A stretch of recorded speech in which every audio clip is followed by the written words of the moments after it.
What you're about to see is a real-life story, taken from the files of the police racket and bunco squads, business protective associations, and similar sources all over the country. It is intended to expose the confidence game, the carefully worked out frauds by which confidence men take more money each year from the American public than all the bank robbers and thugs with their violence. I call this case the Knockout. And in it, I'm going to take you behind the scenes and show you how carefully a confidence mob prepares and carries out its plans to separate a well-to-do victim from his money. Like other classic confidence games, this one was in effect a play, written, rehearsed, and staged expressly for the sucker, with starring roles for two men. First, meet Harvey Brewster, in confidence lingo, the Roper, and this is Clayton Carswell, called the Inside Man. Both must be competent actors able to play their parts with such conviction that not the slightest hint of suspicion is ever raised in their victim, called the Mark. But the Roper is the boy with the big job on his hands, for he arranges to meet the Mark and gain the confidence and trust that will lead the lamb blindly to slaughter. First, the right clothes, to fit the particular part the Roper is to play. In this case, the secretary to the president of a steamship line. But clothes don't make the crook any more than they do an honest man. The Roper must work in strict accordance with a rigid code of rules evolved from the experience of confidence men through the years. I don't have to tell you what to do, Harvey. You got a good grift sense. But on this job, there are some things I don't want you to do. Remember them, or you'll ruin the whole thing. Shoot. Sit down. First, once you've latched onto this Mark, don't let yourself get bored with him, no matter what kind of a square he turns out to be. Just remember that you're playing him for the 50 grand touch. That'll keep you interested.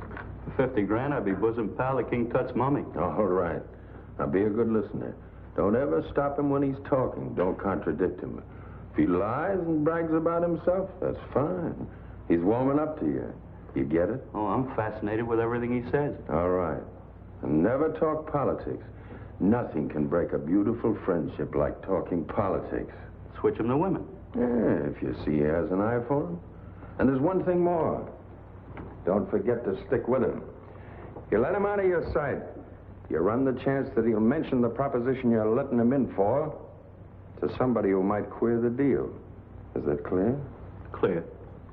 Tell me, who am I playing for? Terry Turner. Terry Turner, the band leader? That's our boy. Brewster had a week to get ready for Terry Turner. He hired a dance musician to teach him all about the band business, to give him at least a nodding acquaintance with its instruments, to coach him in the dance man's jargon. A tedious job, but the smart Roper knows that a common interest is the most fertile ground in which to grow the bond of confidence, friendship, and trust. Now look, let's get going on some of the big names in the business. You know, the old-timers like Vic Spiderbeck and that crowd. Oh, old-timers. Well, you had Miff Mole on trombone, Don Murray on tenor, and Frankie Trombar, Whiteman's old hot man. Now, the thing to remember about him is that he used a C melody. C melody, get it? The only one, as far as I can remember. Then you had Adrian Rollini. He played bass sax and hot chimes, you know. Livy boom, boom, boom, great, swell, mellow Rooney. Then you had Joe Venuti on hot fiddle. Well, how's it going? Great, man. This cat really gets on. Look, why don't you do this? Tomorrow, bring me in the whole business on a sheet of paper. You know, names, instruments they played, bands they played with. You know what I mean. Okay, Pops. Have it for you first thing in the morning. I got the dope on Turner. He starts the layoff after work Saturday, heads for a vacation Sunday. Driving? Train.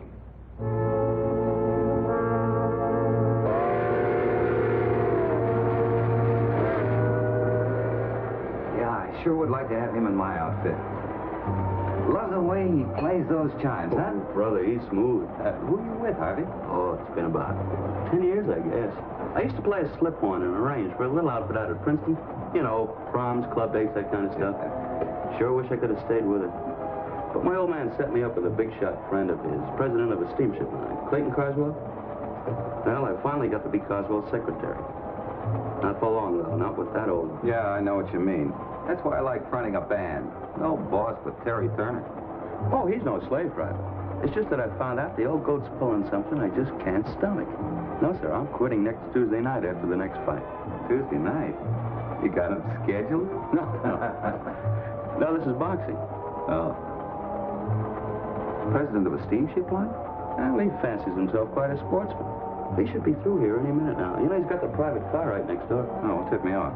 Yeah, sure. I don't know why I bore you with all this. Bore me? I get it all the time from my boys. I encourage it. Drive department, I call it. Well, he got himself a fighter. A kid named Johnny Dondero. Nice kid, 25 or 26. He's got a great build, but nothing else. He couldn't punch his way out of a butterfly net. And Coswell's letting this kid get his brains bashed out, telling him he's great. Well, maybe he knows. Yeah, he knows all right. He's making a second fortune off of the kid. How does he figure to make a fortune out of a horizontal Henry? You leave it to Coswell. You see, he bets heavy, in somebody else's name, of course, that the kid will get knocked out in a certain round. That way he gets long odds. Then he fixes it with the kid to take a dive in that round. Happens every fight. Oh, no. And for this, he gives this kid $75 a week. How's that for a sportsman? And he's a nice kid, too. 6 months, he'll wind up drooling and selling pencils out of a wheelchair. Hey, this fight Tuesday night, is that fixed? Oh, sure. I don't know what round yet, but I'll find out from the kid. And if that fight goes that way, I'm going to go straight to the boxing commission. I'm going to put a stop to that. Yeah, sure. You know, I'd like to see that fight. You want to see the kid get his head knocked off? Oh, no. I got nothing to do. I thought we might go to the fight and then go someplace else and have a couple of laughs. Okay. But first, tomorrow afternoon, I'll take you over to the gym where the kid works out. You see him and then decide for yourself whether you want to see the fight. Good deal. I'm glad I met you, Harvey. Let's get these freshened up. And he really was glad. Good job so far, Mr. Brewster.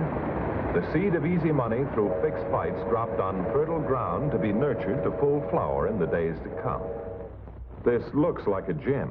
It has all the things a gym is supposed to have: equipment, fighters, handlers, and spectators. It even smells like a gym.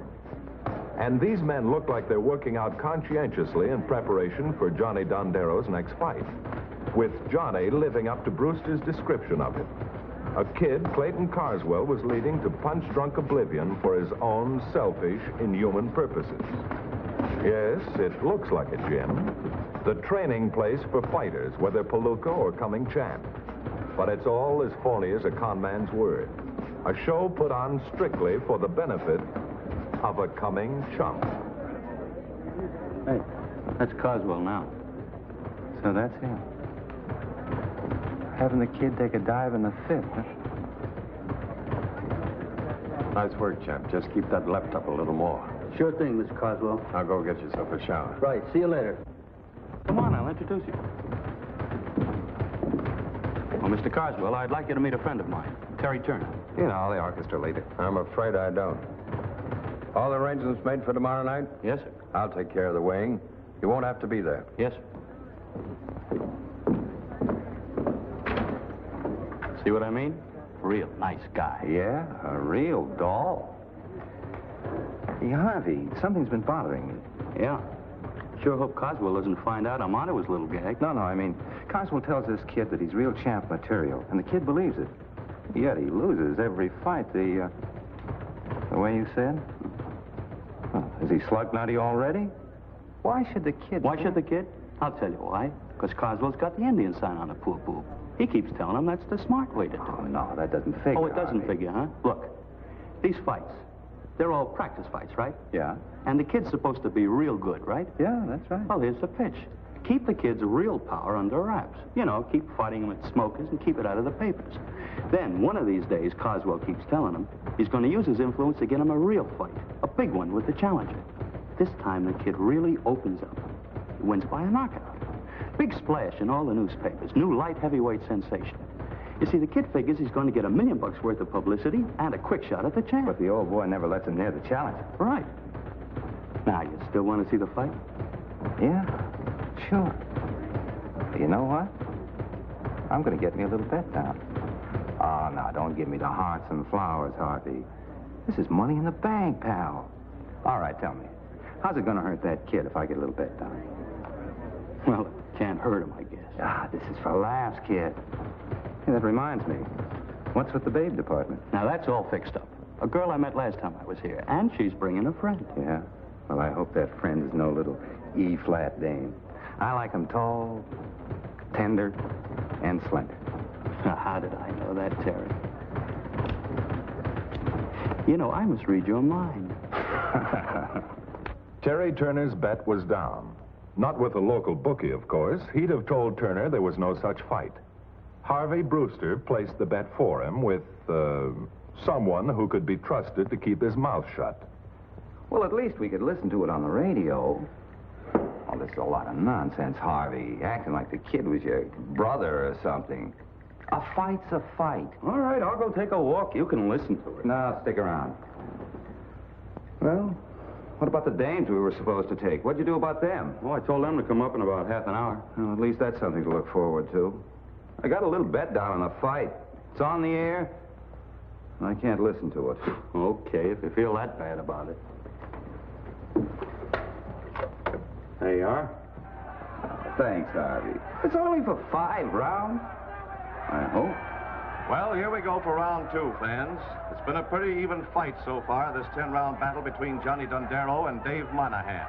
Neither boy has struck a blow yet this round, but there goes Monahan with a terrific left and a right, and another left to Johnny Dondero's jaw. And that crowd loves it. Johnny tries to come back, but misses. He's got power in those punches, that kid, but wow, Monahan lands another hard right on Johnny's jaw, and Johnny falls into a clinch. As I was saying, this Johnny Dondero's got a powerful punch, but he's wild. There he goes with another one, wide of its mark, and he catches 2 strong blows to the body from Dave Monahan. 3 more to the head and body from Monahan. Dondero covers up and goes into a clinch. Referee tears the boys apart, and Monahan again with a right and a left to the head of Johnny Dondero. Another hard right and a left by Monahan, but Dondero stays on his feet. Johnny's not much of a fighter, ladies and gentlemen, but I'll say this for him, he sure can take it. Another left by Monahan as the bell ends round 2 in this fight coming to you from the Veterans Memorial Stadium. Direct from Veterans Memorial Stadium. That's somewhat of an exaggeration, Mr. Fight Announcer. To be absolutely truthful, you should have said, coming to you from the next room. Recorded with sound effects and crowd noises, especially for this occasion. And there's the bell for round number 5, ladies and gentlemen. The boys stand in the center of the ring trading punches. Monahan getting the better of the exchange as usual. If I may venture an opinion here, fans, I'd say that Monahan has given up hope of knocking out Dondero in this fight, even though there are 5 more rounds to go. But you can't say Monahan stopped trying. No, sir. Wait. Dondero's down. The punch came so fast I hardly saw it. But Monahan caught Johnny off guard. 5, 6, 7, 8, 9, and Monahan's the winner! How do you like that? Round number 5. Boy, oh boy, can you call him. You know what odds I got? I'd rather not talk about it, Terry. 15-1. Hey, how often does this kid fight? You should excuse the expression. Oh, I don't know, once, twice a week. It depends. Why? Why?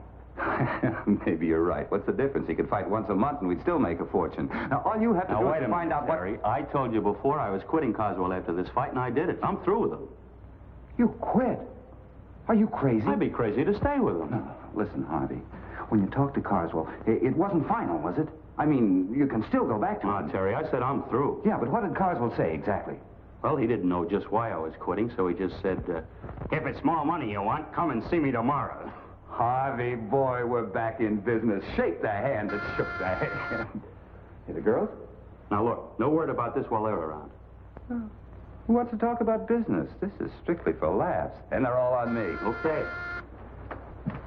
Come on in, girls. Hello. Hello, Becky, Millicent. How are you? Girls, this is Terry Turner. Terry, this is Millicent. Slender, tender, and tall. How are you? Hello, Vicky? Terry. How do you Hello. do? Vicky. Well, where do we go? Any place you say? You're paying for it. You decide. Well, I know a good place for dinner. Let's start there. Come on. Let's go.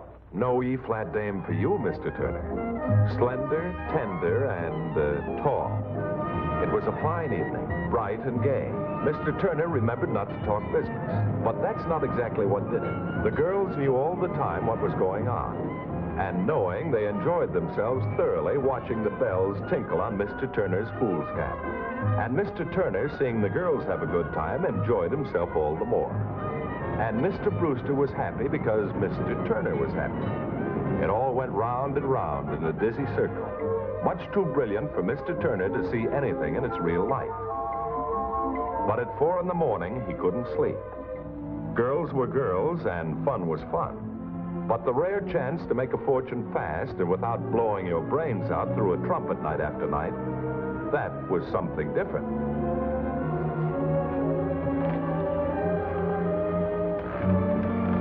Harvey.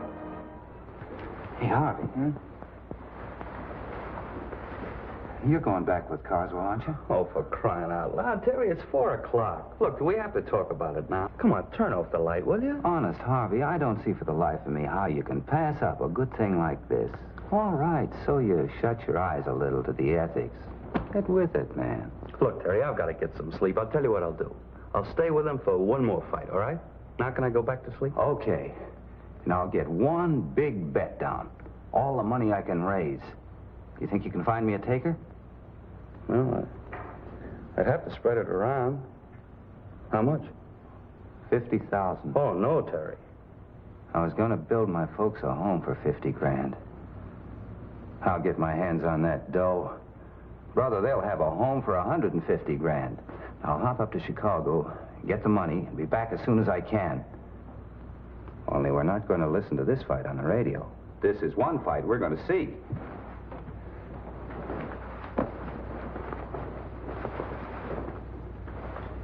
Love that, Harvey Brewster.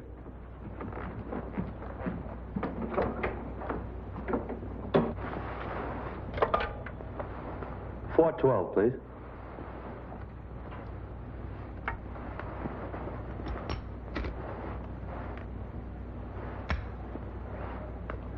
Hello, Clayton? Yeah, I know what time it is. Will you listen? The sucker just went back home to get 50 grand. Yeah, that's right. But look, he doesn't want to listen to this one on the radio. He wants to see it. Now, can you set him up for the whole treatment? Oh, that's great. Fine. Okay, sweetheart, sleep fast. You couldn't blame Terry Turner for thinking it was the real thing. The place was packed with anybody Clayton Carswell and Brewster and their confederates could pick up. Want to see a free fight, mister? That's all it took to fill the house. Yes, quite a show for a complete phony, but worth it. The hot lights were shining on $50,000 worth of loot. Terry Turner watched this fight differently than he had ever watched a fight before. No yelling for his boy to win. It was in the bag. Johnny Dondero was taking his dive, this time in the 8th.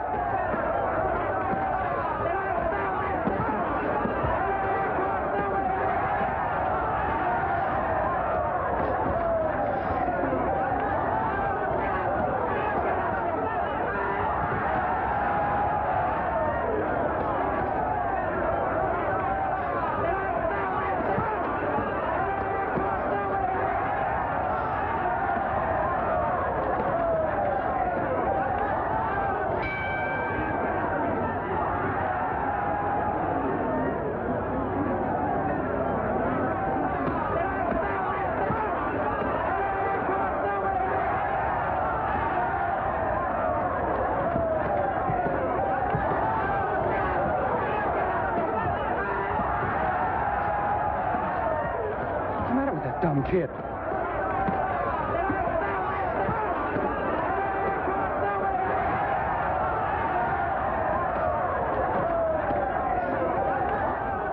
Hold on, Johnny. Hold on!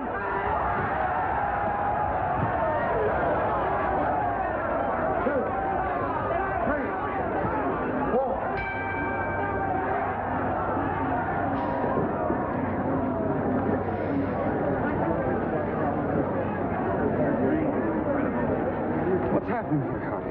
Now, look, don't worry. Terry, the kid can take it. You know that. He better. That's all I got to say. He better.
What happened? I don't know, Terry. Something must have gone wrong. Are you sure you didn't make a mistake? Telling me it was the 8th No, round. I swear. Look, I told you something went wrong. There's a doctor.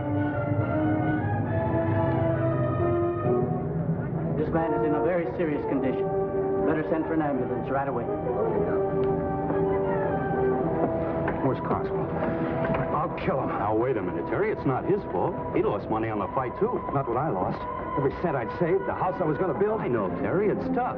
But what's the point in saying Carswell about it? What's the point? If it hadn't been for him and his dirty tricks, I'd never been mixed up in this. I'm worth the boxing commission. Now, wait a minute, Terry. You go to the boxing commission, you're going to get me in a jam, too. Now, look, let's do it this way. You go on up to the hotel room. I'll bring Carswell over, and, well, he's a pretty smart cookie. Maybe he'll think of something. Now, come on. This is an outrage.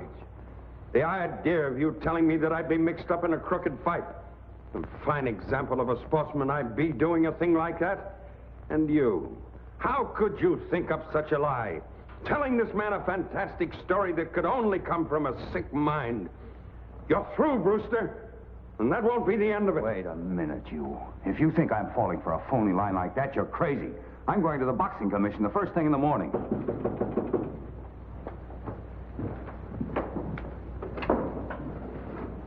I'm looking for a Mr. Carswell, or... I'm Carswell. What is it? I'm Dr. Venable, Mr. Oh, Carswell. yes. You examine my boy. Come in. I just wanted to tell you I rode with him in the ambulance. He died on his way to the hospital. He's dead. I'm very sorry.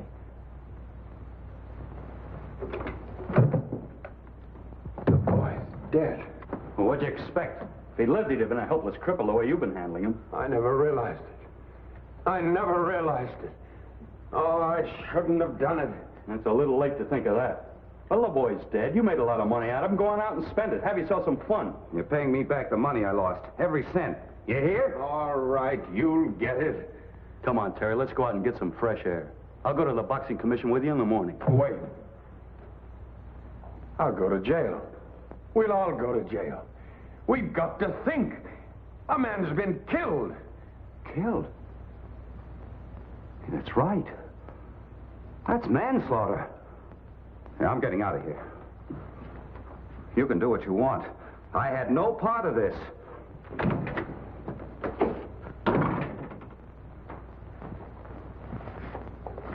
Well, there it is. 50,000. You were great, Harvey. Perfect. Now, say something nice about my performance, huh? Well, you were a little corny when the doctor got here, but you'll improve, Clayton. You'll improve. Well, that was it. It worked without a hitch. Of course, Johnny Dondero wasn't dead, but the job was so well done that it left Terry Turner too scared to show his face on a bandstand for months.